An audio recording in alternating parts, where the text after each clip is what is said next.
What's up? So, should boxers lift weights is the question. I say absolutely yes. And people like to say, no, boxers shouldn't lift weights.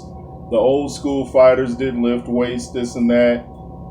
But you got to remember there's a psychology to boxing as well. And when you come in the ring and see a big dude yoked up, it plays a trick on your mind, and you get people. I've seen people get totally scared before the first bell sounds.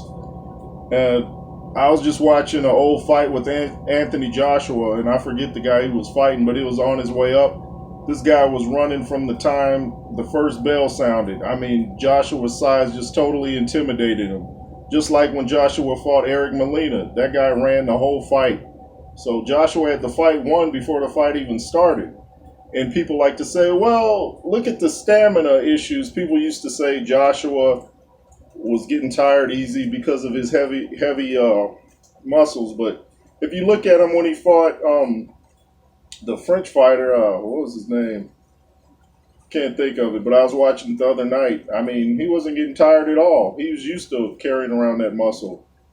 And if you're not lifting heavy weights too, especially if you're lifting light weights, doing high reps, that builds stamina. When I shoot baskets with people, people that don't lift weights, they burn out like that, and I can just keep going all day. It's like I don't get tired, and I lift weights all the time.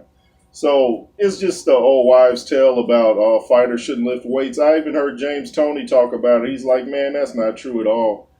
I mean, look at fighters like Ika Ibeabuchi, heavily muscled, and him and David Tua had one of the most action-packed fights ever at heavyweight.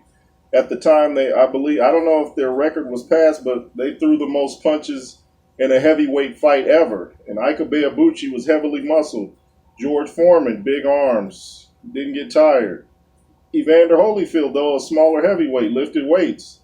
And in his earlier career, he didn't have stamina problems. Lennox Lewis, big guy, no stamina problems.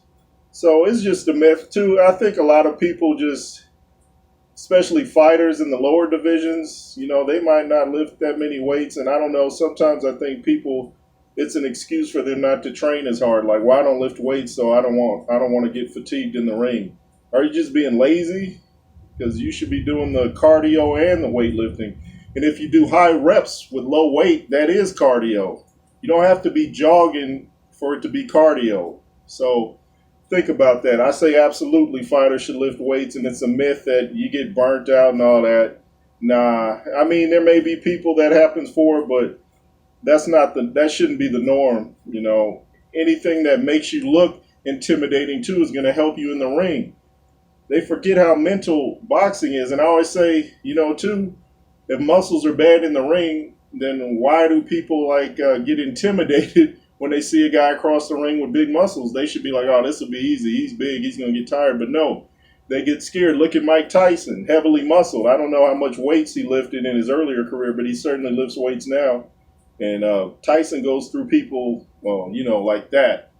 Anyway, this is the J. Roos Theory. Beat down the like button, comment, share, subscribe, and be fearless.